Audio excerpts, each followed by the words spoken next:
எல்லாருக்கும் நமஸ்காரம். இன்னைக்கு நம்ம என்ன பண்ண போறோம்னா, மாங்காய் குழம்பும் புடலங்காய் வதக்கலும். ஒரே பரபரப்பு. ரெண்டும் ஒன்றா 2 எலுப்பு செட்டில் பண்ண போகிறேன். இல்லைன்னா ஒரே எலுப்பு செட்டில் தான் பண்ணுவேன். இன்றைக்கி 2 பண்ண போகிறேன். புடலங்காய் எண்ணெய் வதக்கல் தான் பண்ண போகிறேன். அதனால் ஒரு 2 டேபிள் ஸ்பூன் கடலெண்ணெய் விட்டுருக்கேன் இதில். அதுக்கு நம்ம நல்லெண்ணெய் குத்திக்க போகிறோம். இப்போவே இதுக்கு நம்ம நல்லெண்ணெய் குத்தின்னுருவோம். இது ஒரு வத்த குழம்பு மாதிரி தானே பண்ண போகிறோம். அதனால் இதுக்கு 2 டேபிள் ஸ்பூன் நல்லெண்ணெய் குத்தின்னு இருக்கேன். ஒரு மாமி கேட்டிருந்தா பாம்பேலேருந்து, நம்ம என்ன மாமி நல்லெண்ணெய் என்ன வாங்கலாம் அப்படின்னு கேட்டிருந்தா. நான் இங்கே செக்கில் ஒருத்தர் தயார் பண்ணுறா. அது பேர் இது மதுரையான். அது எனக்கு தெரியல, நான் அதையும் மதுரான்னு தான் சொல்வேன். அதனால நான் மதுரான்னு நினச்சிட்டு இருந்தேன். இப்போதான் இவ சொல்கிறா அது மதுரை அம்மா, அது மதுரா இல்லை அப்படின்னு சொல்கிறா. அதனால அந்த நல்லெண்ணெய் தான் நான் யூஸ் பண்ணுறேன். இது இங்கே செக்கு எண்ணெய் மாதிரி அவள் தயார் பண்ணுறா. அவள்கிட்ட நான் வாங்குறேன். வேறு எந்த எண்ணெய் நல்ல எண்ணெய் அப்படின்னு சொல்கிறதுக்கு எனக்கு தெரியல. நான் உங்களுக்காக வேண்டி பார்த்துட்டு நான் சொல்கிறேன் எது கரெக்டாக பண்ணலாம் அப்படின்ற அந்த எண்ணெய் ஆராய்ச்சி பண்ணிட்டோ அப்புறம் உங்களுக்கு நான் முடிவு சொல்கிறேன். எஸ்விஎஸ் யூஸ் பண்ணுறேன். எஸ்விஎஸ் அது ஆனந்தம் எண்ணெய். ஆனந்தம் அந்த ஆனந்தம் அவளோடது. ஆனந்தம் நல்லெண்ணெய் இருக்கே அவளோட தான் எஸ்விஎஸ்ன்னு நினைக்கிறேன். நான் பார்த்துட்டு சொல்கிறேன் உங்களுக்கு. கடுகு வடிச்சிட்டு அதுக்கப்புறம் உளுத்தம்பருப்பு நல்லா ஒரு ஸ்பூன் போட்டிருக்கேன். கடுகு, உளுத்தம்பருப்பு, பெருங்காயம். இந்த இடத்துல நீங்கள் கருவேப்பிலையே கட்டாயமாக போட்டுக்கோங்க. இங்கே நம்ம நிறைய இருக்குது, அதனால நான் போடல. நீங்கள் போட்டுருங்க. எல்லாத்தையுமே கருவேப்பிலை போடணும். நம்ம போடலன்னு சொல்றியே, அப்புறம் நிறைய இருக்குன்னு சொல்றியே, ஏன் அப்படி சொல்ற? அதாவது இல்லைன்னு சொல்லக்கூடாதும்பா. இது பாருங்க, நீட்ட புடலங்காய். அந்த குட்டைப்படலை நான் வாங்க மாட்டேன். வேறு வழி இல்லைன்னா வாங்குவேன்னு வச்சுக்கோங்க. அது என்னென்னா என்னமோ குட்டை இதாக பண்ணோம்னா குட்டையாக போயிடுவா அப்படின்பா. குழந்தைகளுக்கெல்லாம் வளர்ச்சி அவ்வளோவா இருக்காது அப்படின்பா. நீட்ட புடல் வாங்கினா நன்னா உயரமாவா அப்படின்பா. சிலது பார்த்தல அந்த விதையெல்லாம் இல்லாமல் அது என்னன்னு சொல்கிறது, ஹைப்ரிடு, சீட்லெஸ்ஸு, ஹைப்ரிடு அதெல்லாம் சாப்பிடும்போது அவங்களுக்கெல்லாம் அந்த பின்னாடி குழந்தை பிறக்கிறது அதிலெல்லாம் கஷ்டமாக இருக்கும். அவளுக்கெல்லாம் குழந்தைகள் அவ்வளோவா இருக்காது அப்படின்ற மாதிரியெல்லாம் சொல்லுவாள். அந்த மாதிரி இந்த குட்டைகளெல்லாம் சாப்பிடும்போது குட்டையாக போயிடுவா அப்படின்பா. பொதுவாக குட்டையாக இருக்கிறவா நெட்டையாகணும்னா அதுக்கு என்ன பண்ணுவான்னா, பனங்கிழங்கு இருக்குது பற்றில, பனங்கிழங்கை நல்லா வேக வச்சு அதை நல்லா உடச்சி வெயிலில் காய வச்சுருவான். காய வச்சுட்டு அதை நல்லா மாவாக பண்ணிண்டு அதுக்கப்புறம் அஸ்வகந்தான்னு சொல்லிட்டு ஒரு கிழங்கு இருக்குது, மஞ்சப்பொடி குடும்பம். அந்த அஸ்வகந்தா கிழங்கை என்ன பண்ணுவான்னா அதை பாலில் தான் புட்டவியலாக பண்ணணும். நல்லா அதை இது பண்ணி பாலில் கலந்து புட்டவியலாக பண்ணி அந்த அஸ்வகந்தாவுக்கு சுத்தி அதுதான். அது மாதிரி பண்ணி அந்த அஸ்வகந்தாவையும் இந்த பனங்கிழங்கையும் மிக்ஸ் பண்ணி அது கூட கருப்பட்டி கூட போட்டு ஒரு உருண்டை மாதிரி குழந்தைகளுக்கு பிடிச்ச மாதிரி ஒரு ஸ்வீட்டு உருண்டை மாதிரி பண்ணி அதை குழந்தைகளுக்கு கொடுக்க சொல்வான். அப்படின்னா அந்த குட்டையாக இருக்கிற பார்த்தல குழந்தைக அதுகள்லாம் வளருமா. ஒரு 1/4 ஸ்பூன் போட்டிருக்கேன். இன்றைக்கி நம்ம எண்ணெய் வதக்கல் தான் பண்ண போகிறோம். அதனால இதுக்கு அவ்வளோதான். உப்பு காரம் போட்டாச்சுன்னா அவ்வளோதான், வேலை முடிஞ்சுது. காரத்துக்கு என்ன போட போகிறேன்னு பார்க்கல, சாத்துண்டு பொடி தான். ஆமாம், மதுராவுக்கு இது ரொம்ப பிடிக்கும் இந்த கருமேது. அதனால நம்ம வெறும் வரட்டு பொடி போட்டால் ரொம்ப காரமாக இருக்கும் இல்லையா. சாத்துண்டு பொடிங்கும்போது அதில் கடலை பருப்பு, கொத்தமல்லி வேற எல்லாம் வருது. அதனால அதை தான் போட போகிறோம். இப்போ நம்ம குழம்பு தான் பார்க்க போகிறோம். புடலங்காய் நல்லா இப்படி பிஞ்சாக இருக்கும். முக்கால்வாசி நீங்கள் பார்த்தீங்கன்னா நீளப்புடல் பிஞ்சாக தான் இருக்கும். இந்த குட்டை புடல் பார்த்தீங்கன்னா கறக்கு முறக்குன்னு இருக்கும். சில சமயத்தில் பிஞ்சாகவும் இருக்கும்னு வச்சுக்கோங்களேன். ஆனால் 2 புடங்காயும் இருந்ததுன்னா நீட்ட புடலுக்கு தான் நம்ம பிரியாரிட்டி கொடுக்கறது. அதை சில ஐயர்கள்லாம் பண்ண மாட்டா. இந்த புடலங்காயை அவள் சிவனுடைய கழுத்தில் இருக்கிறது இல்லையா, அதனால அவள் இதை கடவுளாக வழிபடுவாள். அதனால் அவள் பண்ண மாட்டாள். இந்த புடலங்காயை நீட்ட புடலை அவள் பண்ண மாட்டாள். இப்படிலாம் சில விஷயங்கள்லாம் குட்டப்படல் பண்ணுவாள். அது மாதிரி தெரில. நீட்ட புடலை கம்பல்சரியாக பண்ண மாட்டாள். இதை நம்ம ஒரு மூடியை போட்டு மூடி வச்சுருவோம். இப்போ நம்ம குழம்ப பார்ப்போம். ஒரு 1/4 ஸ்பூன் போட்டிருக்கேன். அது பொரியட்டும். இந்த புடலங்காயெல்லாம் இந்த நீர்த்துவமான காய்கறிகள் அப்படின்னா மெயினாக காயை ரொம்ப உப்பு வாங்காது. அதுலேயும் இந்த நீர் காய்கறிகள் ரொம்ப ரொம்ப உப்பு வாங்காது. அதனால் நம்ம இந்த குட்டி ஸ்பூனில் காலுக்கும் அரைக்கும் நடுவில் போட்டிருக்கேன். காலுக்கு கூட அரைக்கு கம்மி அப்படி உப்பு போட்டுருக்கேன். இது சட்டுன்னு ஆகிடும், 5 நிமிஷத்தில் ஆகிடும் இந்த காய். இதுக்கு தேங்காயெல்லாம் கிடையாது, எண்ணெய் வதக்கல் தான். இந்த மண் வானை சுடுறதுக்கு எவ்வளோ நாழி அறுது பத்தல, அதுக்கப்புறம் அது சுட்டுட்டே இருக்கும். ஆனால் ஆரம்பத்தில் அந்த வானை சுடுறதுக்கு டைம் எடுக்கும். எப்போவே போட்டு வச்சேன் பாருங்க, இன்னுமே வெடிக்கலை பாருங்க, கடுகு நிறைய நாழி எடுக்கும். ஆனால் சுட ஆரம்பிச்சுட்டு அப்படின்னா அதுக்கப்புறம் கிடு கிடு கிடு கிடுன்னு ஆகும். அதுக்கப்புறம் கொதிக்கிறது நிற்கவே நிற்காது, கொதிச்சுட்டே இருக்கும் அது பாட்டுக்கு. சரி, இந்த மண் பானையில நம்ம குழம்பு பண்றோம்ல, நாம குழம்பு பண்ணோம்னா மறுநாளைக்கு எடுத்துடுவோம், நைட்டு கூட பண்ணுவோம், அப்படிலாம் பண்ணுவோம்ல.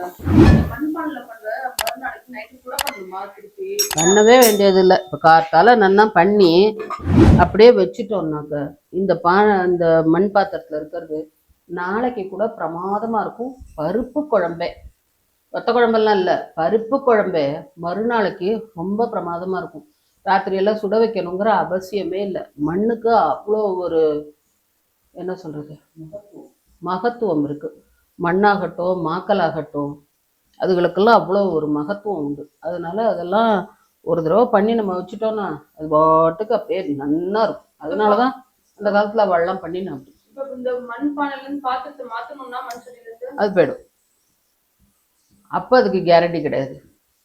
இதில் பண்ணால் அதுக்கு கேரண்டி மண் உண்டு. சட்டிக்கு பதிலா மண் சட்டில இருந்து மண் பானையில மாத்தி வச்சுக்கலாமா? வச்சுக்கலாம். வச்சா ஒரு கொதி விட்டுட்டு வச்சுக்கணும்.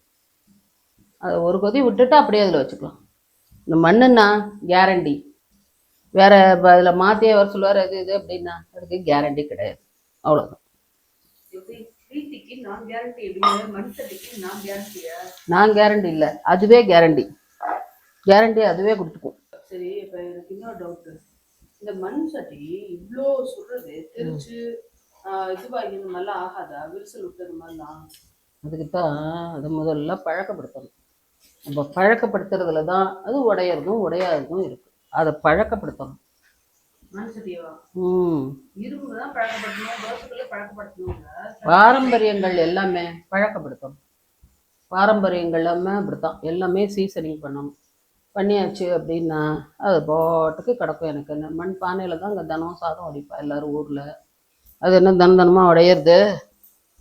இன்றைக்கி சின்ன குழந்தைகள் உட்பட அங்கெல்லாம் சாதம் வடிக்கும். குழந்தையா இருக்கும்போதே அதுகளுக்கு அதெல்லாம் பழக்கப்படுத்திடுவோம். அதெல்லாம் நல்லா வதங்கிட்டு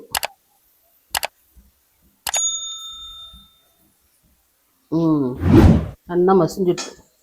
இப்போ நம்ம என்ன பண்ண போகிறோம்? கொஞ்சோண்டு சாத்தம்பட்டு பொடி உங்களுக்காக போட்டு காட்டுறேன். இந்த இடத்துல காரப்பொடி போடணுங்கிறதுக்காக, இல்லைன்னா நான் போட மாட்டேன். அவ்வளோதான். இந்த இடத்துல காரப்பொடி போட்டுக்கணும். காரப்பொடி போட்டுனா நல்லாயிருக்கும். இல்லைன்னாக்கா குழம்பு பொடி போட்டுக்கலாம், சாத்தம்பட்டு பொடி போட்டுக்கலாம், எதையாவது ஒரு பொடியை போட்டுக்கலாம். காரப்பொடி போட்டால் நல்லாயிருக்கும், பிரமாதமாக இருக்கும். அவ்வளோதான். இப்போ இதை அப்படியே சின்னதாக போட்டோன்னா சரியாக போயிடும். இப்போ இது வெடிச்சுடுத்து. கடலைப்பருப்பு 1 ஸ்பூன் அப்படின்னு 2 தடவை போடுறேன். இல்லைன்னு கேட்பேன். இது நான் வச்சுட்டு டீஸ்பூன், அதனால 2 தடவை போடுறேன். துவரம் பருப்பு 1 ஸ்பூன். வெந்தய பொடி இல்லைன்னா இந்த இடத்துல நீங்கள் வெந்தயத்தை போட்டுக்கணும். நான் வெந்தயம் வறுத்து அரைச்சி வச்சுட்டு இருக்கேன் இந்த ஊறுகாய்க்காகலாம். அதனால நான் இப்போ போடலை, கடைசியில் போடுவேன். நீங்கள் அப்படி வச்சுக்கிறது நல்லது தான். இல்லை அப்படின்னா நீங்கள் இந்த இடத்துல போட்டுக்கோங்க. பெருங்காயம் 1/2 ஸ்பூன், 1/2 டேபிள் ஸ்பூன், 1/4 ஸ்பூனுன்னு வச்சுக்கோங்களேன் ஸ்பூனுக்கு. இதுக்கு மெயினாக ஒரு மிளகாத்தில் இப்படி கிள்ளி போட்டேன்னா நல்லாயிருக்கும். இந்த இடத்துல நீங்கள் கருவேப்பிலை போட்டுக்கோங்க. காஞ்ச கருவேப்பிலை கூட நிறைய இருக்குது, அதனால தான் என்னால் போட முடியல. மஞ்சள் பொடி என்னென்னா இப்போ அவள் கேட்டா பாருங்க, என்ன நிறையா இருக்குன்னு சொல்கிற அப்படின்னு. இல்லை அப்படின்னு சொல்லக்கூடாது. அதனால நிறைய இருக்குது அப்படின்னாக்கா அந்த பதார்த்தம் இல்லைன்னு அர்த்தம். பாருங்க, ஒரு ஒட்டு மாங்காய் திருத்தி வச்சுருக்கேன், உங்களுக்கு காட்டுறேன் எவ்வளோ பெரிய மாங்கான்னுட்டு. அதை பார்த்து எழணும். இப்படி துண்டமாக போட்டு வச்சுட்டுருக்கேன், அவ்வளோதான். இன்னைக்கு உங்களுக்கு என்ன குழம்புன்னு சொல்லலைல்ல? மாங்காய் குழம்பு. இல்லை சொல்லிட்டேனானுமா அதுவும் ஞாபகம் இல்லை எனக்கு. மாங்காயை லேசாக கொஞ்சம் வதக்கிக்கோங்க. சரி இப்போ டவுட்டு, ம், வெந்தயமும் போட்டு வெந்தய பொடியும் போட்டுக்கலாமா? போட்டுக்கலாம், கசக்கும். வெந்தய பொடி போடுறதுக்கு பாதி வெந்தயமும் பாதி வெந்தய பொடியும் போட்டுங்களா? அப்படிலாம் போடணுன்னு அவசியம் இல்லை. காரியம் இல்லாத மாமியார் கல்லையும் நிலையும் கலந்து வச்சாலும் ஒன்றும் பொடியை போடு, இல்லையா இப்போ வெந்தயத்தை போடு. எதுக்கு 10 தினுசு? இல்லை ஏன்னா நான் 2 நாள் இப்பதான் பண்ணேன், அதனால கேட்டேன். அப்படிலாம் பண்ண வேண்டாம்.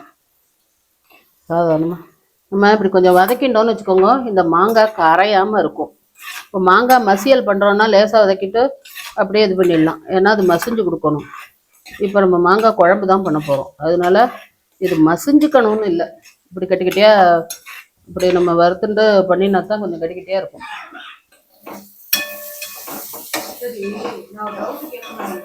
ம் இந்த கிளாஸ் டாப் அடுப்பு இது ஒன்று இருக்கு. ம் இந்த கிளாஸ் டாப் அடுப்பு வாங்கலாம் அப்படின்னு யோசிச்சேன். அது தகுதின்னு கருத்து என்ன? வாங்கிட்டு அது அப்படியே அழகு பார்த்துட்டே இருக்கலாம். ஏன்? ஏன்னா நம்மளால கடம்டான்னு வேலை பார்க்க முடியாது, ஏதாவது போட்டுருவோம், அது தெரிச்சு போயிடும். அது தெரிச்சு போயிடுத்தே அப்படின்னு சொல்லிட்டு இருக்கணும். அது எதுக்கு அதெல்லாம்? அது மட்டும் இல்ல, நான் நீங்க வீடியோ பார்த்தேன். இந்த அடுப்பு சைஸ் இப்போ இதில் ஒரு சொம்பு தேர்த்தம் விடுறேன். இந்த இடத்துலயே இது குழம்பு பொடியும் போட்டு வதக்கணும். நான் வதக்க மறந்து போய் தேர்த்தத்தை கொட்டிட்டேன். பேச்சு இவ கொடுத்தாள்னா நான் எப்படி சமைப்பேன் நீங்கள் சொல்லுங்க. இதை முடிச்சுட்டு இவளுக்கு டைம் கொடுப்பேனானோ பேசுறதுக்கு, அதுக்குள்ளே இப்படி குறுக்க பேசி இந்த பாருங்க நான் இப்போ என்ன பண்ணி வச்சுருக்கேன். நான் மறந்து போயிட்டா என்ன பண்றது? இந்த வயசில் என்ன மறதி? தினம் தியானம் பண்ணும், மறக்காது. இல்லைன்னா நிறைய தேங்காய் சாப்பிடும், மூளை நல்லா வேலை பார்க்கும். 2 ஸ்பூனால் 2 ஸ்பூன் குழம்பு பொடி போட்டுருக்கேன். இந்த பாருங்க, டீஸ்பூன் தான் அது, இதால் நான் 2 ஸ்பூன் போட்டுருக்கேன். ஏன்னா காரம் ஆயிடுறது, அதனால குழந்தைக்கு காரம் சாப்பிட முடியல. அதனால குழந்தைக்கு என்ன, என்னாலுமே காரம்லாம் ரொம்ப சாப்பிட முடியாது.